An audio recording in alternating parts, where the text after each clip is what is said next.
I enjoyed it from day one, and I still enjoy it, you know, and been farming all my life. Part of a family farm with 2 sons and wife and 2 daughters. I want to stay here. I'd like to keep working on the farm till I physically can't. I think you have to have a passion and that survival instinct to say, this is our farm, no one's going to take it off us, and you'll sacrifice anything to keep it. Sugarcane farming is very community-based and supports a lot of families. It keeps small towns going. If you're a pure businessman, you'd never own a cane farm. It's just a passion in your life.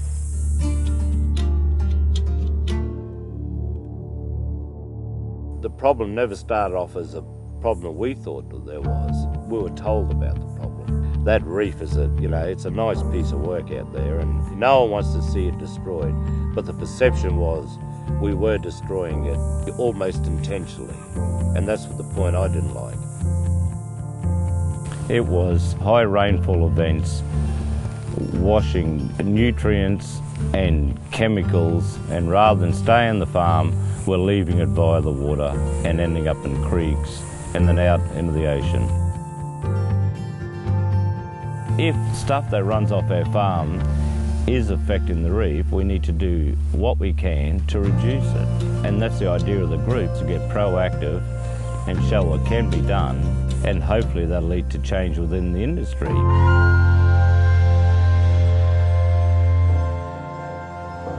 My name is Rob Cairns. I'm the WWF lead on Project Catalyst. We need to feed and clothe 7 billion people on the face of the planet. How do we grow food to feed the world and minimise our impact on the environment? Farming's not easy. They make really complex decisions, with the weather, with the weed control, with the pest control. I've never met a cane farmer who willingly wants to destroy the Great Barrier Reef. Nobody wants to do that. And when you look at it, growers are actually the ultimate environmentalists.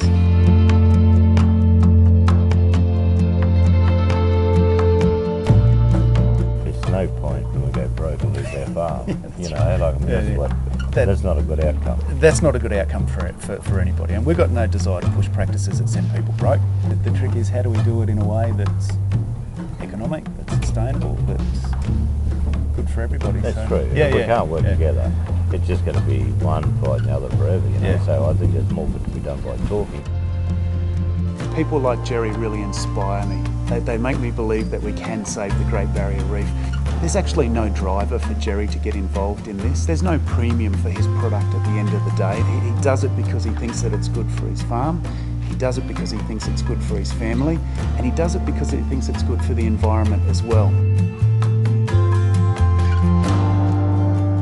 I'm Michelle Allen and I manage Project Catalyst for Coca-Cola.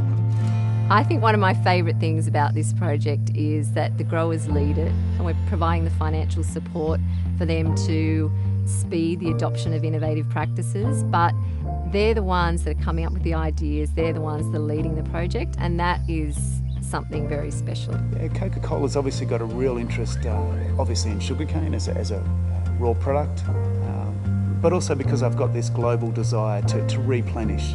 We realise that people like Coca-Cola, they probably have more influence and more control over the issues that we're trying to address than any other organisation that we can think of.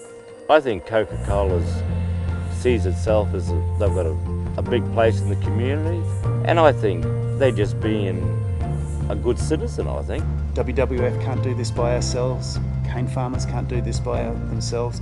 Coca-Cola can't do this by themselves. But as a group, when we get together and we work on the bits that we agree on, that's just so powerful.